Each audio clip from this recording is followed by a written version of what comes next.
Hello, and thank you for joining us tonight. We are reading a story from Rudyard Kipling, his Just So Stories series. This story is called The Sing-Song of Old Man Kangaroo. Not always was the kangaroo as now we do behold him, but a different animal with 4 short legs. He was gray, and he was woolly, and his pride was inordinate. He danced on an outcrop in the middle of Australia, and he went to the little god Nkwa. He went to Nkwa at 6 before breakfast, saying, "Make me different from all other animals by 5 this afternoon." Up jumped Nkwa from his seat on the sand flat, and shouted, "Go away!"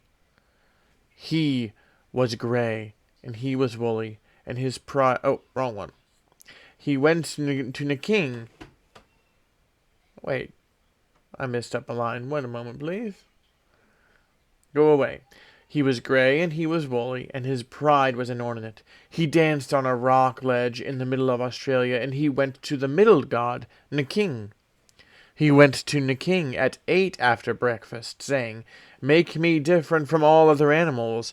Make me also wonderfully popular by 5 this afternoon." Up jumped the king from his burrow in the spinifex, and shouted, "Go away!" He was gray, and he was woolly, and his pride was inordinate. He danced on a sandbank in the middle of Australia, and he went to the big god Nkong. He went to Nkong at 10 before dinner time, saying, "Make me different from all other animals. Make me popular and wonderfully run after by 5 this afternoon." Up jumped Nkong from his bath in the salt pan and shouted, "Yes, I will." Nkong called Dingo, Yellow Dog Dingo, always hungry, dusty in the sunshine, and showed him Kangaroo.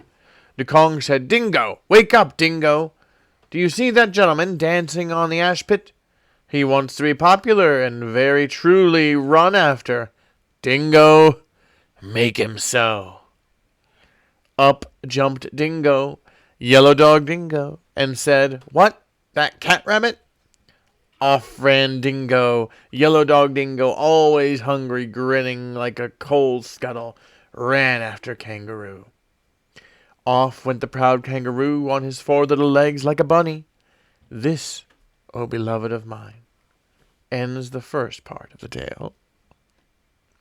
He ran through the desert, he ran through the mountains, he ran through the salt pans, he ran through the bedrocks, he ran through the blue gems, he ran through the spinifex, he ran till his front legs ached. He had to. Still ran Dingo, Yellow Dog Dingo, always hungry, grinning like a rat trap, never getting near her, never getting farther, ran after Kangaroo. He had to. Still ran Kangaroo, old man Kangaroo.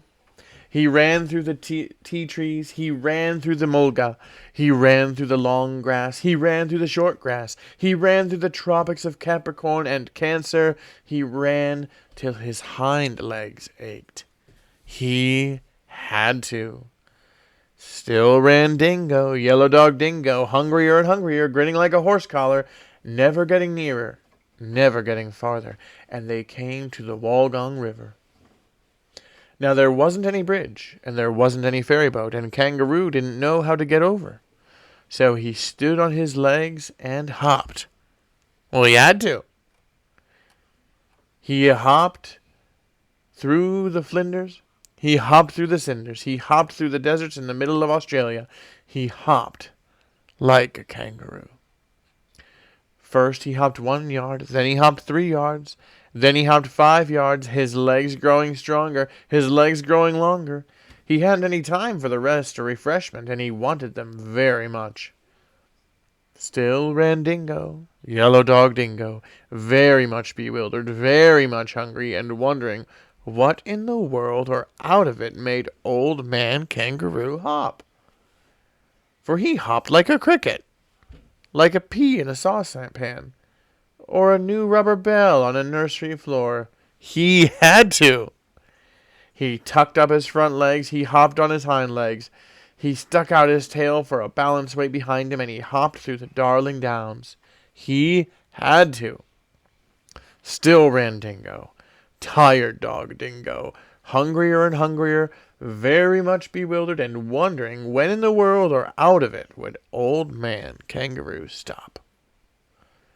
Then came the Kong from his bath in the salt pans and said, "It's 5 o'clock."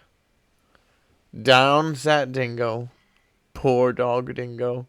Always hungry. Dusky in the sunshine, hung out his tongue and howled. Down sat Kangaroo, Old Man Kangaroo. Stuck out his tail like a milking stool behind him and said, "Thank goodness that's finished." Then said Nakong, who is always a gentleman, "Why aren't you grateful to Yellow Dog Dingo? Why don't you thank him for all he has done for you?" Then said Kangaroo, tired old Kangaroo, "He's chased me out of the homes of my childhood. He's chased me out of my regular meal times. He's altered my shape so I'll never get it back, and he's played Old Scratch with my legs."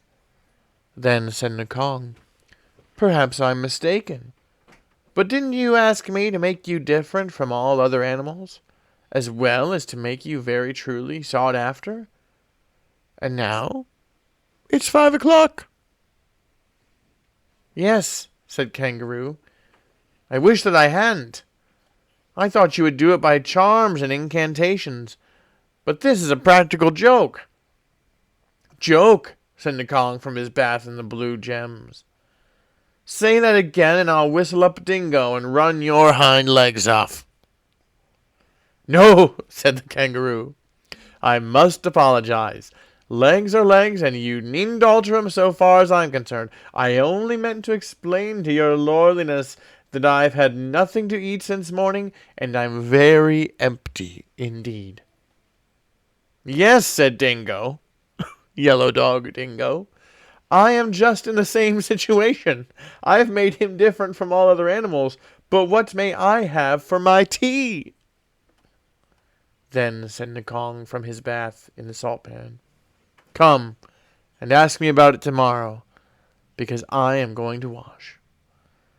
So they were left in the middle of Australia, Old Man Kangaroo and Yellow Dog Dingo, and each said, "That's your fault."